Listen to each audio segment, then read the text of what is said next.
On est son premier médecin. Je pense qu'il est important qu'on apprenne à se connaître. J'ai eu l'expérience comme ça d'un proche dont je tairai forcément le nom vu la suite de l'expérience, de l'anecdote, que je connais très bien depuis des années. On parle, on se confie, on s'est déjà parlé assez près en termes de distance l'un de moi. Et un jour, ça aide d'être thérapeute parce que tu peux dire des choses que les autres ne disent pas. Je dis écoute mec, là niveau haleine c'est compliqué. Ouais. Et je lui dis t'as pas l'haleine d'un mec qui boit pas, t'as pas l'haleine d'un mec qui vient de se réveiller, on la connaît celle-ci. Et je dis t'as l'haleine d'un mec qui a un problème, tu vois. Tire la langue, elle est jaune sur la moitié à l'arrière, tu vois.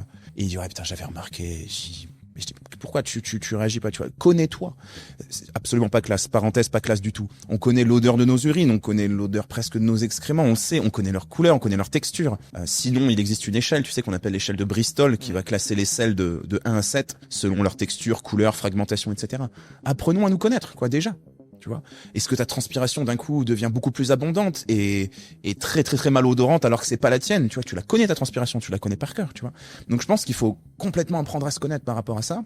Et puis ne pas hésiter à faire des actions préventives, quoi. Aussi, tu vois, dès que tu vois qu'il y a un petit truc qui va pas, bah t'essaies de voir, t'essaies de comprendre. Même si on aime toujours aussi avoir la validation d'un expert d'un domaine, tu peux faire tes expériences. Moi, j'ai des fois mes patients testent, fais ton truc, vois un petit peu ce qui se passe, essaye, et puis tu vois un petit peu ce qui se passe.